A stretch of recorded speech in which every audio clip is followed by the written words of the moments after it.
I had never missed a Sunday family dinner in 15 years. Not once. Not when I was working 80-hour weeks to secure my promotion. Not when I was battling a fever that made my bones ache. Not even when a blizzard shut down half the state. My mother, Evelyn, always loved to tell her friends that I was the rock of the Hayes family, the dependable daughter, the one who always showed up with a warm smile and a homemade side dish. That particular Sunday evening, the crisp autumn air bit at my cheeks as I stood on my parents' porch. In my hands, wrapped in layers of foil to keep the heat trapped inside, was a massive tray of my signature garlic butter biscuits. The rich, savory aroma of roasted garlic and melted butter wafted up, smelling exactly like what I thought home was supposed to be. The pale yellow porch light washed over the wooden floorboards, casting long, familiar shadows. I shifted my weight, careful not to step on the third floorboard, the one that always creaked. I was reaching for the brass handle of the screen door when I heard it, a voice that stopped my heart dead in my chest. Harper will cover it, she always does. It was my father, Arthur. His voice was casual, too casual, like he was discussing the weather, not my life. My hand hovered inches from the cold metal handle. I froze, my breath catching in my throat. Through the slightly open living room window, the voices drifted out, sharp and clear. "Are you out of your mind, Dad?" That was Mia, my younger sister, the golden child. Her voice was sharp, laced with panic. "It is $400,000. Even Harper does not have that kind of cash just sitting in a checking account." I stood absolutely paralyzed. $400,000. The tray of biscuits felt suddenly heavy, the heat seeping through the foil and burning my palms, but I could not move. She'd just got made a senior analyst at the firm, Mia. My mother, Evelyn, chimed in. Her tone was soothing, calculating. "She has investments, portfolios. She is single, she has no children, and she lives in that apartment she already paid off. What else is she spending her money on? She is family. She will do what is necessary." A cold sweat broke out across the back of my neck. What else was I spending my money on? My mind raced back through the last 15 years. I remembered being 24, eating instant noodles for dinner so I could quietly pay off the $30,000 of credit card debt my mother had hidden from my father. I remembered draining my holiday bonus 3 years ago to put the down payment on Arthur's new truck because his old one broke down and he supposedly needed it for work. And Mia. Sweet, helpless Mia. Just 2 years ago, I emptied my entire emergency savings account to hand her $60,000 to open her boutique salon, a salon that I never saw a single dime of profit from. I gave it all because that is what older sisters do. That is what a good daughter does. I believed with a naive, blinding devotion that my sacrifices were acts of love. But standing on that porch, the cold wind biting through my coat, the illusion began to shatter. Inside, the conversation continued, oblivious to the destruction happening just on the other side of the glass. "The auditors are coming next month." Mia's voice cracked. She sounded terrified. "If they look at the books, they will see I forged the revenue reports to get that corporate business loan. The feds do not play around with wire fraud, Dad. I could go to federal prison. I will lose everything." "Nobody is going to prison," Arthur stated, his voice dropping an octave, taking on a commanding tone. "We just need a story, something airtight, something Harper cannot say no to." There was a brief silence, a heavy, suffocating silence. Then my mother spoke. Her voice was terrifyingly calm. "Cancer." I stopped breathing. The wind seemed to die down. The entire world just stopped. "What?" Mia asked, sounding confused. "Medical bills," Evelyn elaborated, her voice picking up a sickening rhythm of excitement. "We tell her I have been diagnosed with an aggressive lymphoma. Experimental treatments, out-of-network specialists. Insurance will not cover it. We will say the clinic requires a massive upfront deposit. We cry, we panic. Harper has never been able to handle seeing me cry. She will liquidate whatever she has to save my life. By the time she realizes the numbers do not add up, the audit will be over, your loan will be covered, and we will figure out a way to smooth it over with her later. Cancer. The word hung in the air like a venomous cloud. I pressed my back against the siding of the house, the rough wood snagging my coat. My own mother, the woman who taught me how to walk, how to read. She was sitting in the comfort of the living room I had helped furnish, casually plotting to fake a terminal illness.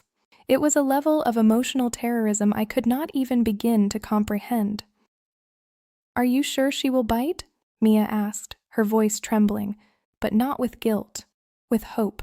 She was hoping this twisted plan would work. "She is a good girl, but she is soft," Arthur chuckled, a dry, humorless sound that felt like a physical blow to my stomach. "Harper thinks throwing money at us buys our affection. She practically begs us to need her. Just let your mother do the talking. Once the waterworks start, Harper will be practically writing the check before the tears hit the floor." My vision blurred, not with tears. I was far past the point of crying. A strange, icy clarity washed over me. For 15 years, I thought I was their safety net. I thought I was cherished, but I was not a daughter. I was not an older sister. I was an ATM. I was a resource to be mined, a foolish bank account attached to a heartbeat, easily manipulated by the very people who were supposed to protect me. I looked down at the tray of warm biscuits in my hands. The smell of garlic and butter, the smell of home, suddenly made me intensely nauseous. I did not drop the tray. I did not kick the door down. I did not scream. Slowly, with agonizing precision, I bent my knees. I placed the foil-wrapped tray on the cold wooden floor of the porch, right in front of the door. Let them find it. Let them know I was here. I stood back up. The porch light flickered. I turned around and walked down the steps, completely bypassing the third floorboard. I was a ghost. I got into my car, closed the door gently, and started the engine. I did not look back at the house. The Harper who believed in their love died on that porch. The woman gripping the steering wheel was someone entirely different, and she was going to burn their little plan to the ground. I did not drive home. I knew if I went back to my apartment, surrounded by the quiet walls of my sanctuary, I might actually break down, and I could not afford to break down. Not tonight. I drove aimlessly for what felt like hours, the city lights bleeding into streaks of neon against the dark windshield. My phone vibrated in the cup holder. The harsh buzz shattered the silence inside the car. The screen lit up with a message from Evelyn. "Where are you, sweetie? Please hurry. Dad and I have some terrible news to share. We need you." I stared at the glowing letters. A few hours ago, that message would have sent me speeding back, breaking traffic laws, my heart hammering with panic for my mother. Now, it just made my stomach churn. The trap was set. The performance had officially begun. I picked up the phone, my thumb hovering over the screen. I needed to buy time. "Stuck at the office," I typed back, my fingers moving mechanically. "Emergency audit. Will be here all night. Is everyone safe?" The 3 gray dots danced on the screen as she replied, "Yes, we are physically safe, but it is serious. Call us the second you are done. We love you." I tossed the phone onto the passenger seat. The lie was so smooth, so effortless.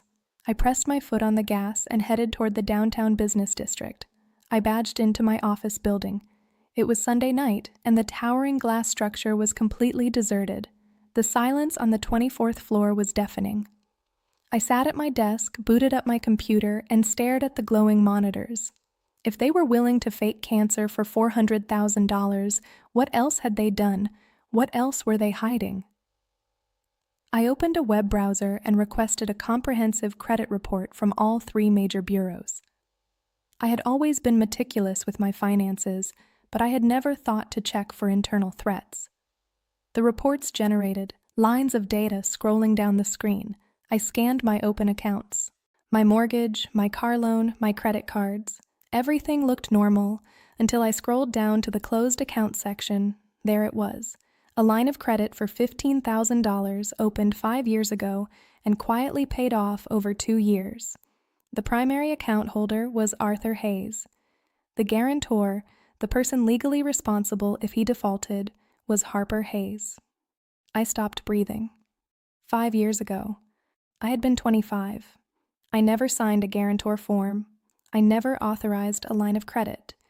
My own father had forged my signature to secure a loan, quietly paid it off to avoid detection, and never said a word.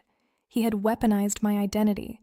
They had been treating me like an asset to be leveraged for years, testing the waters before they went in for the ultimate kill with Mia's fraud. The last lingering trace of daughterly guilt evaporated from my chest.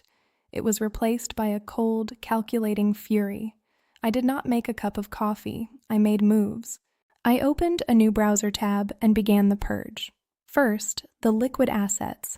I logged into my primary bank, the one where my parents knew the branch manager.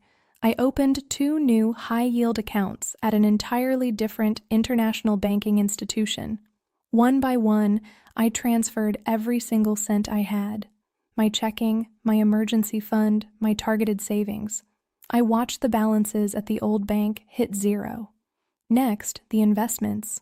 I moved my portfolios, my retirement accounts, and my stock options, transferring them to a private brokerage firm. Then came the lockdown. I called the automated systems for the credit bureaus and placed a hard freeze on my Social Security number. Nobody could open a credit card, take out a loan, or run a background check without a direct, randomized PIN code that only I possessed. I logged into every utility bill, every subscription, every portal I had ever used. I changed the passwords to complex, randomly generated strings of characters. I changed the security questions. "What is your mother's maiden name?" the prompt asked. I deleted the real answer and typed a random sequence of numbers. By the time the sun began to peek over the city skyline, casting a pale gray light into my office, I was completely financially invisible to my family. I had severed every invisible string they could possibly pull. At 8 in the morning, the elevators chimed. The office began to fill with the low hum of Monday morning chatter. I walked straight past my desk and knocked on the glass door of Victoria's office. Victoria was the managing partner of the firm. She was a brilliant, razor-sharp woman in her late 50s, known for wearing immaculate, tailored suits and suffering absolutely no fools. She looked up from her laptop, taking in my pale face and the dark circles under my eyes. "Close the door, Harper," she said, her voice even. I sat in the leather chair across from her desk. "I need personal and legal advice, Victoria. It might bleed into my professional life." She folded her hands and leaned forward. "Speak." I told her everything, the conversation on the porch, the fake cancer plot, Mia's wire fraud, the forged guarantor signature from 5 years ago, and the total financial lockdown I had executed during the night. Victoria did not interrupt. She did not gasp or offer empty sympathy. She just listened, her expression growing darker and colder by the second. When I finally finished, the room fell silent. Victoria reached into her desk drawer and pulled out a manila folder. "First of all," she said, her tone absolute, "you handled last night flawlessly. Most people would have confronted them and shown their hand. You gathered intelligence and secured your assets. That was smart." She opened the folder. "Second, I have something to add to your timeline. On Friday afternoon, our Human Resources Department received a phone call. A man claiming to be a mortgage broker representing you. He requested a verification of employment and tried to aggressively push the representative to disclose the exact projected amount of your annual senior analyst bonus." My stomach dropped. "My father." "HR flagged it because the caller could not provide your employee identification number," Victoria confirmed. "They were trying to figure out exactly how much cash they could squeeze out of you before they set the trap." I closed my eyes. The sheer level of premeditation was staggering. "Now," Victoria continued, her voice softening just a fraction, "we have a situation. You are one of my best analysts, Harper. but you are about to step into a war zone. If your sister is facing federal charges, the authorities will eventually look at anyone connected to her, and your parents will not stop. They are desperate."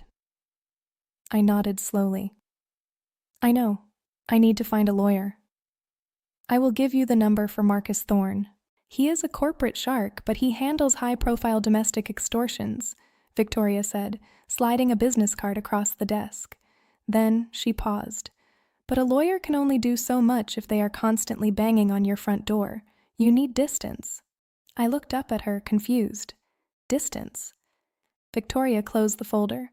"Our Geneva branch is restructuring. They need a senior analyst to oversee the European market integration. It is a massive promotion. The pay is exceptional. And more importantly, it is an ocean and several international borders away from Arthur, Evelyn, and Mia. We handle the visa, the relocation, everything. Geneva, Switzerland." The words echoed in my head. A new country, a new time zone, a fortress. "They will come looking for me," I said quietly. "Let them," Victoria replied, a fierce protective glint in her eye. "Our corporate security in Geneva does not mess around. You will be untouchable." My phone buzzed in my pocket, another text from Evelyn, then one from Mia.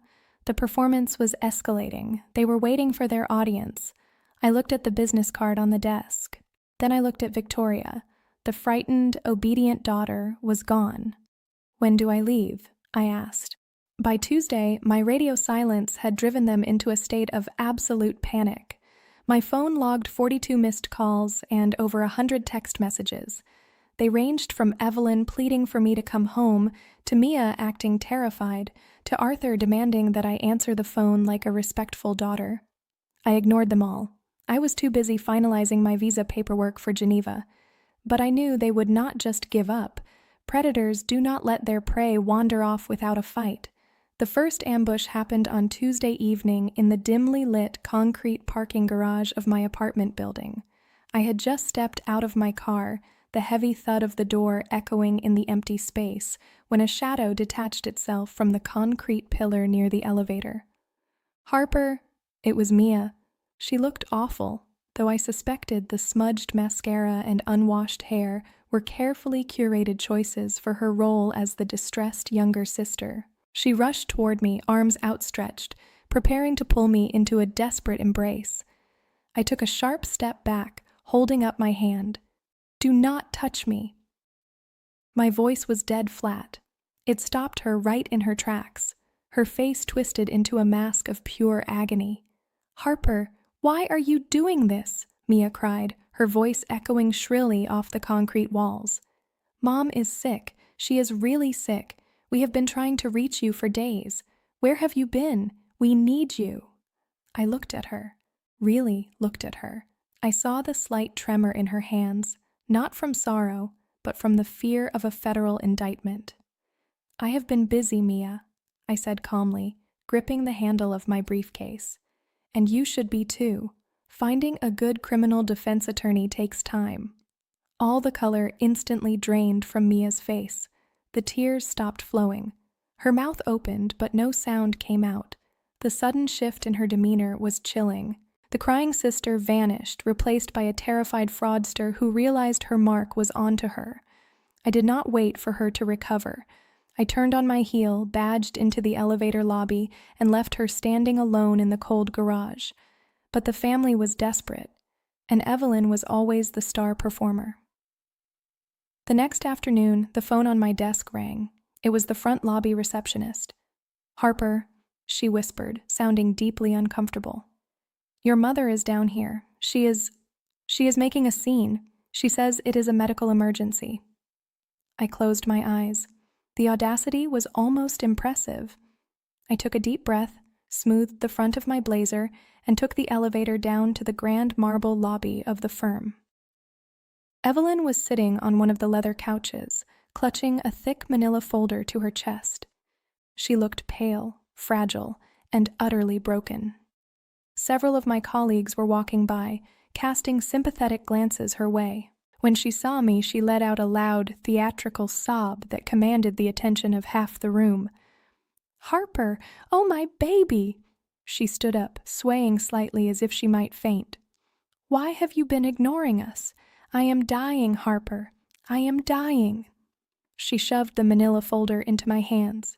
It is an aggressive lymphoma. The doctors say it is moving fast. The insurance will not cover the experimental clinic, and they need a deposit immediately or they will not admit me. You have to help us. Please, Harper, I am your mother. She fell to her knees, right there on the polished marble floor. People stopped walking. The security guard looked unsure if he should intervene. It was the ultimate weaponization of public shame. She expected me to crumble, to pull her up, to promise her the world just to stop the embarrassment. Instead, I stood perfectly still. I opened the manila folder. Inside was a stack of papers, heavily stamped with red urgent labels. It looked official at first glance, but I was a senior financial analyst. Finding discrepancies in paperwork was literally what I did for a living. I scanned the first page. "Mom," I said, my voice echoing clearly across the quiet lobby. "Stand up." She kept her face buried in her hands, sobbing loudly. "Only if you promise to help me, sweetie. We need $400,000 today." "Mom, I said stand up," I repeated, my tone dropping into a command so cold it startled her. She slowly got to her feet, looking at me with nervous, bloodshot eyes. I held up the first page of the medical report. "This letterhead is from St. Jude's Hospital." "Yes," Evelyn choked out, nodding vigorously. "The best specialists." "St. Jude's is a children's research hospital, Evelyn," I stated clearly, making sure the lingering onlookers could hear me. "You are 58 years old. Furthermore, the doctor whose signature is at the bottom of this page is a fictional character from a television medical drama. And the date of your supposed biopsy was a Tuesday when I know for a fact you were at a casino in Atlantic City because I paid your credit card bill for that trip." Evelyn froze. The theatrical sobbing cut off instantly, like a switch had been flipped. The silence in the lobby was absolute.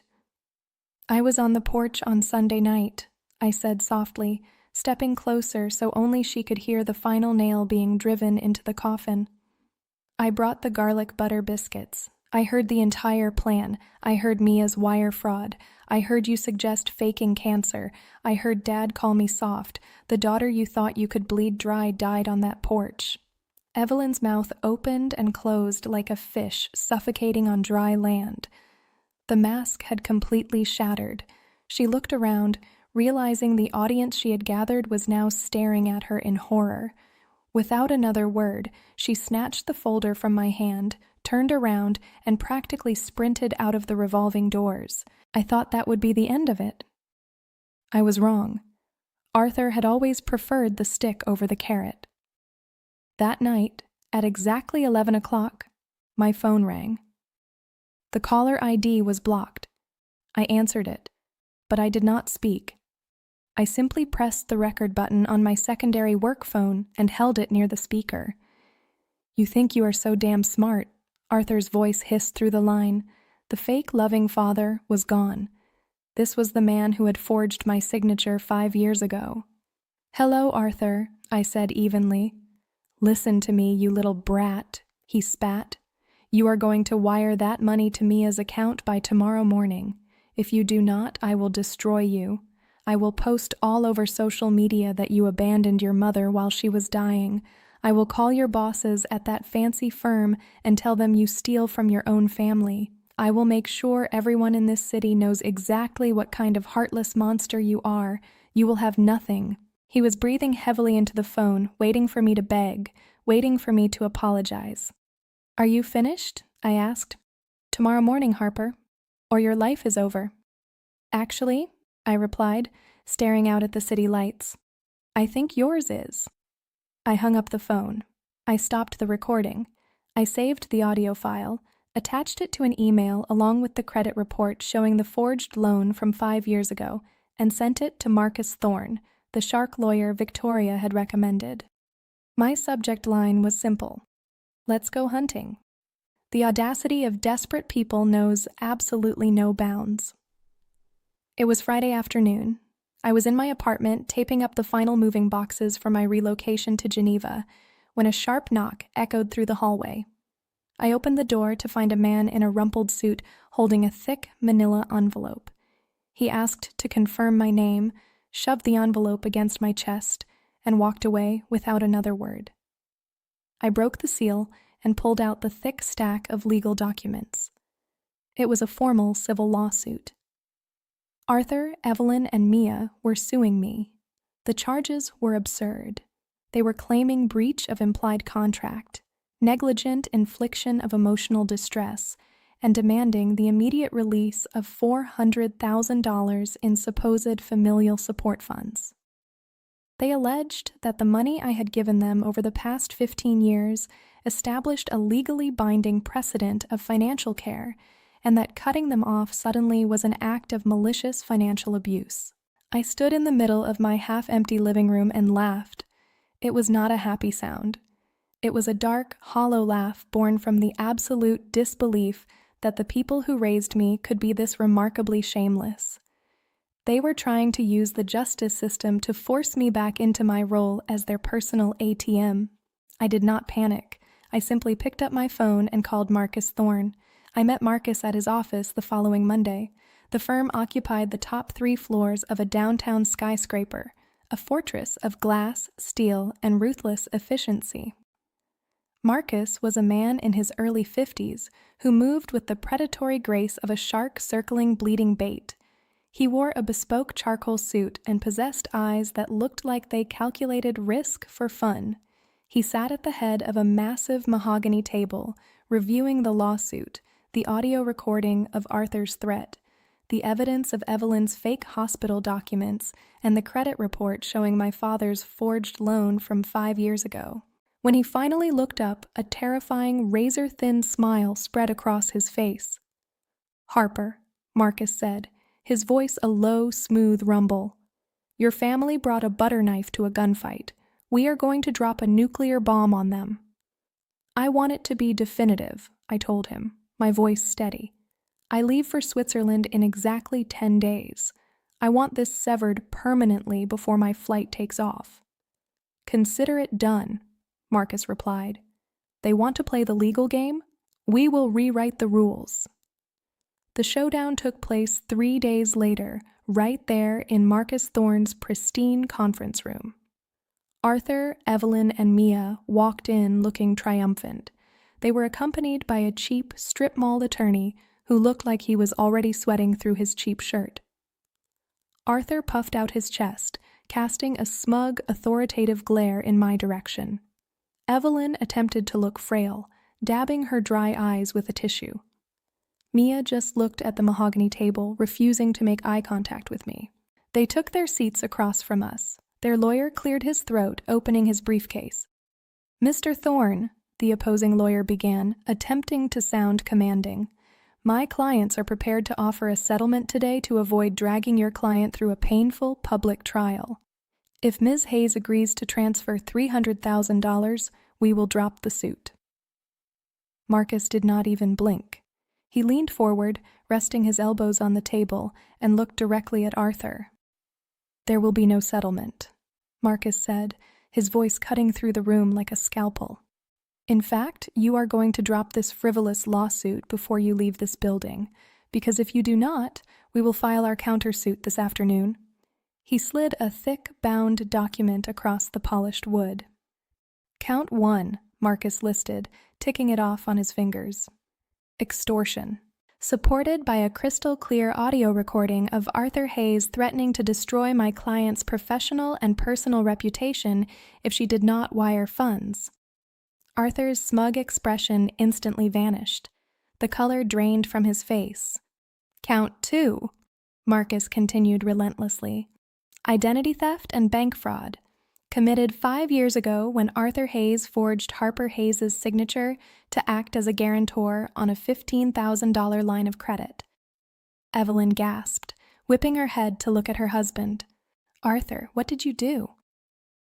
"Keep your mouth shut, Evelyn," Arthur hissed, panic finally bleeding into his voice.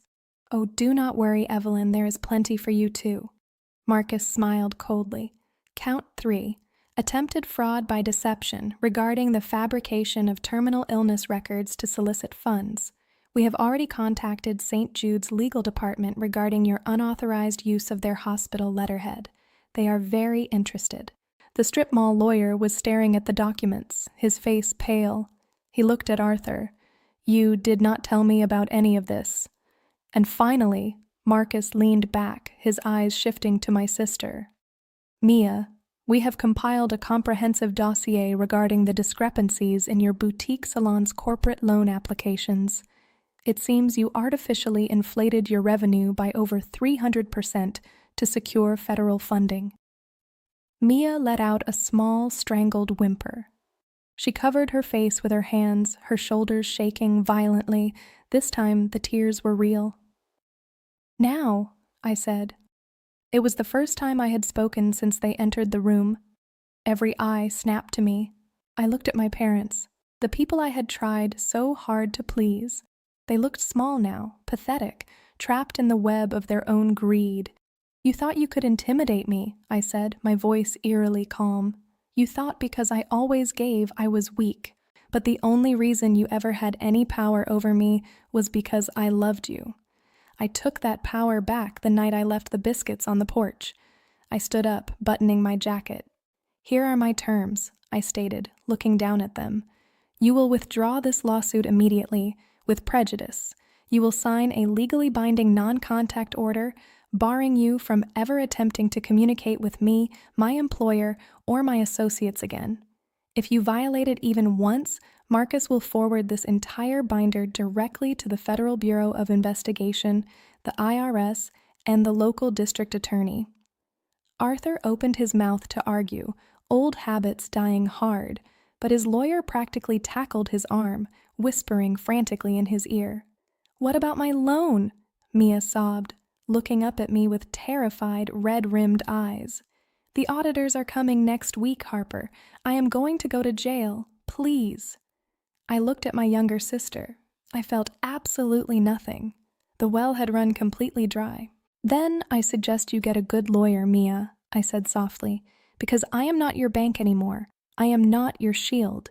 You broke the law. Now you get to pay the price. I turned and walked toward the heavy glass doors of the conference room. I did not wait to see them sign the papers. I knew Marcus would handle the execution. I walked out into the busy city street, the midday sun warming my face. The heavy, suffocating chain that had been wrapped around my neck for 15 years had finally snapped. I took a deep breath of fresh air. I was free. On my final morning in the city, my apartment was completely bare. The movers had already taken my boxed life to the shipping port. Only one item remained, sitting alone on the pristine kitchen counter. It was a heavy, leather-bound photo album. I walked over and traced my fingers over the embossed cover.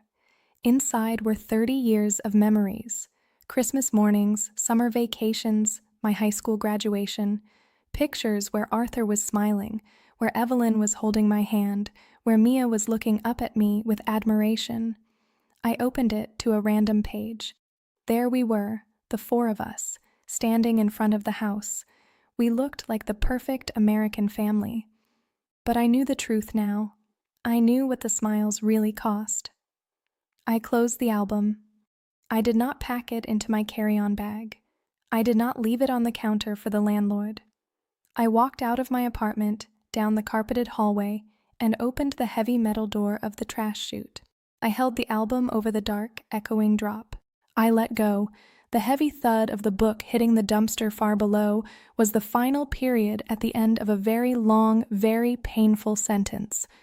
10 hours later, I was stepping off a plane into the crisp, biting air of Geneva, Switzerland. Victoria was right. The new position was a fortress. My new apartment featured floor-to-ceiling windows overlooking the dark, tranquil waters of Lake Geneva, with the snow-capped Alps looming in the distance. The corporate security protocols at my new office were impenetrable. My new bank accounts were heavily encrypted. I had changed my phone number, my email address, and my legal residency.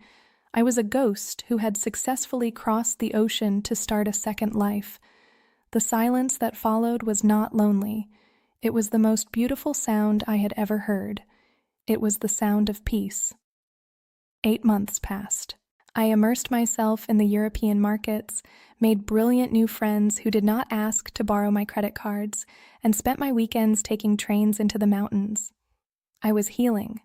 The chronic tension that had lived in my shoulders for 15 years completely melted away. Then, on a rainy Tuesday afternoon, I received a secure, encrypted email from Marcus Thorne. The subject line simply read, "Post-war update."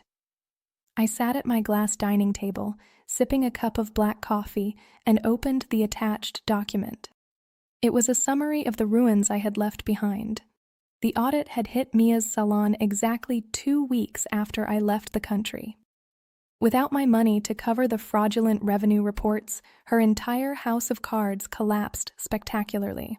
Federal investigators found a massive paper trail of wire fraud and forged tax documents. Because she could not repay the loan to mitigate the damages, the prosecutor showed no mercy. Mia had been convicted and sentenced to 24 months in a federal correctional facility. But the collateral damage did not stop there. Desperate to save their golden child, Arthur and Evelyn had taken out a massive second mortgage on their house to pay for Mia's defense attorneys. When she lost the case, they were left with crushing legal debt and no way to pay it off. The bank foreclosed on their home 4 months later. According to Marcus's report, my parents had declared Chapter 11 bankruptcy and were currently living in a rented, single-wide trailer in a humid, run-down park in Central Florida. I scrolled to the bottom of the email. Marcus had attached a screenshot of a text message sent to his office line, begging him to pass it on to me. It was from Evelyn. "Harper, please. We lost everything. Dad's heart is failing. We are so sorry. We know we were wrong. Please just call us. We are still your family." I stared at the words on the screen. A year ago, that message would have shattered my heart. I would have booked the next flight back to America with my checkbook in hand.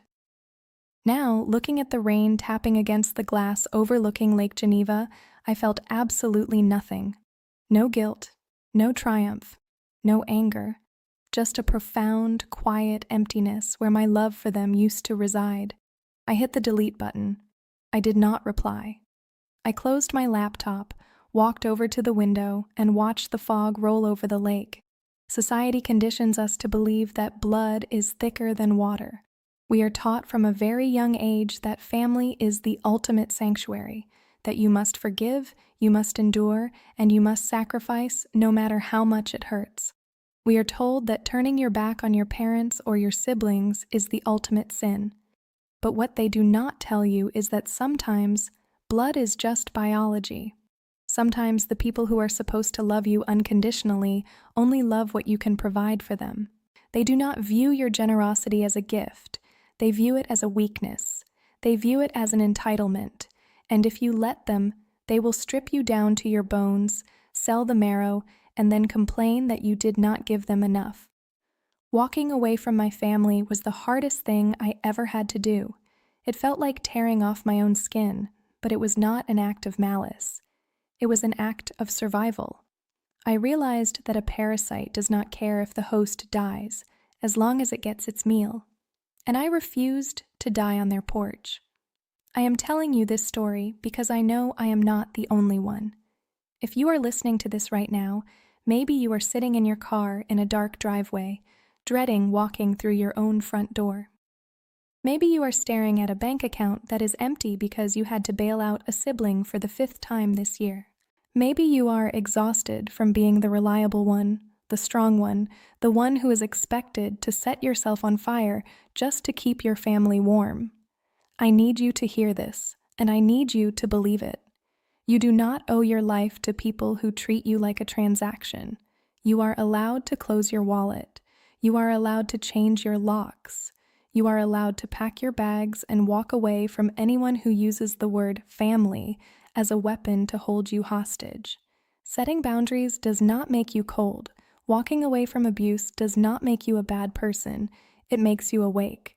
There is a beautiful, quiet life waiting for you on the other side of your guilt. but you have to be brave enough to stop paying the ransom.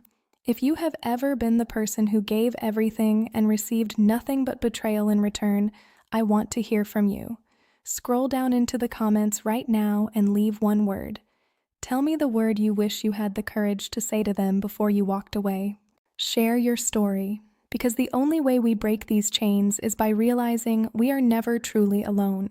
Stay strong and never forget your own worth. 5 years. That is exactly how long it takes for a ghost to finally realize it has been left behind.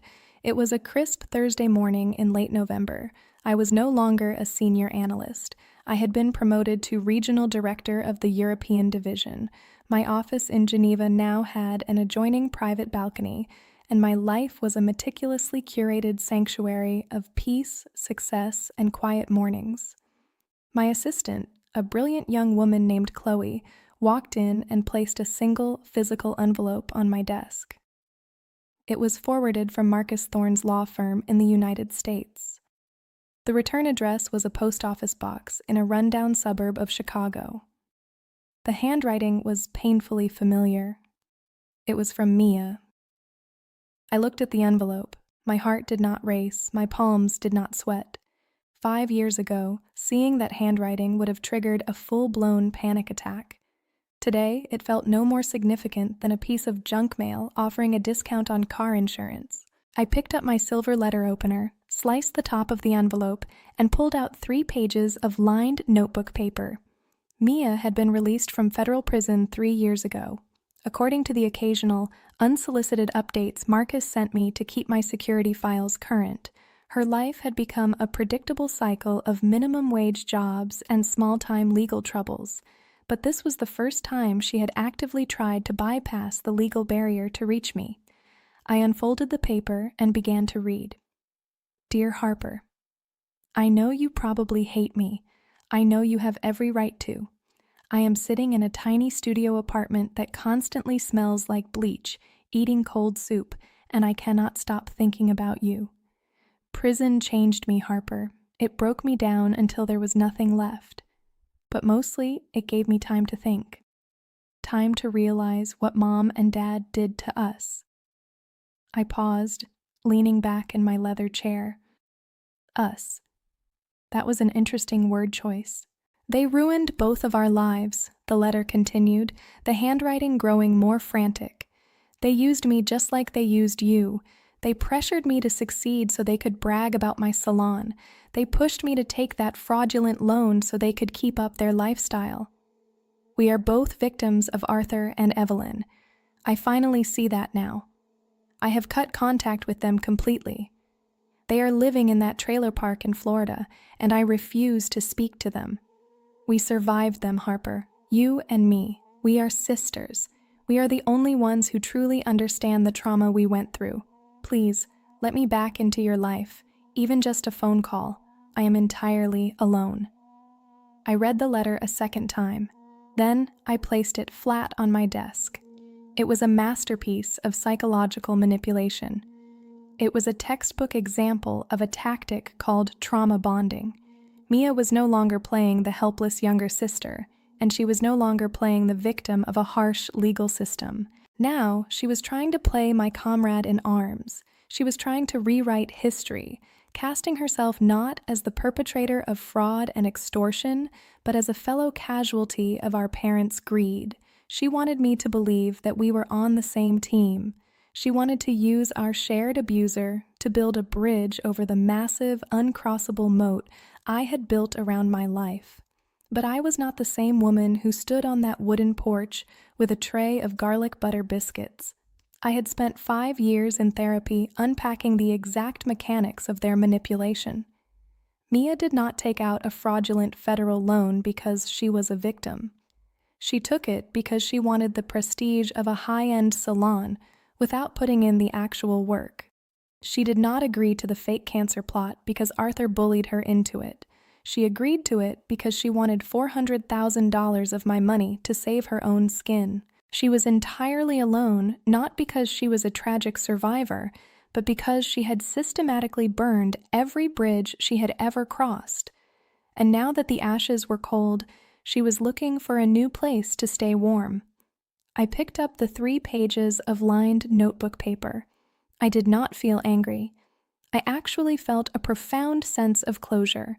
The letter was proof that I had made the absolute right decision. They do not change. They just evolve their tactics. I walked over to the heavy-duty paper shredder sitting in the corner of my office. I turned it on. The machine hummed to life with a low, satisfying mechanical growl. I fed the first page into the slot. The steel blades caught the paper, pulling it down and chewing Mia's carefully crafted apologies into hundreds of illegible tiny white strips. I fed the second page, then the third. Finally, I fed the envelope itself. When the machine stopped humming, the ghost was gone.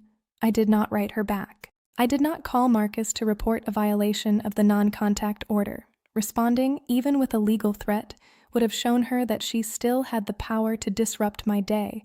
True power is absolute indifference.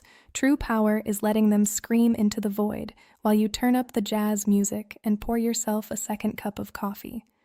I walked back to my desk, opened my laptop, and pulled up the financial projections for the upcoming quarter. Outside my window, the sun was shining brilliantly over the Swiss Alps. If there is one final lesson I can leave you with, it is this. When you finally escape a toxic environment, the abusers will eventually try to drag you back. They will use anger. They will use tears. And when all else fails, they will try to use your own empathy against you. They will try to convince you that they have healed, that they have seen the light, and that they need your help to walk the righteous path. Do not fall for it. You cannot save a drowning person who is determined to pull you underwater with them. The only way to survive is to let go of the rope and swim to shore. You do not owe anyone a seat at your table just because they finally realized they are starving, especially if they were the ones who originally tried to poison your food. Keep your doors locked, keep your peace fiercely protected, and remember that the best revenge is not seeing them suffer. The best revenge is living a beautiful, vibrant, successful life where their names are never spoken at all. Thank you for listening to my story. If you made it this far, you are already stronger than you think. Keep moving forward and never look back.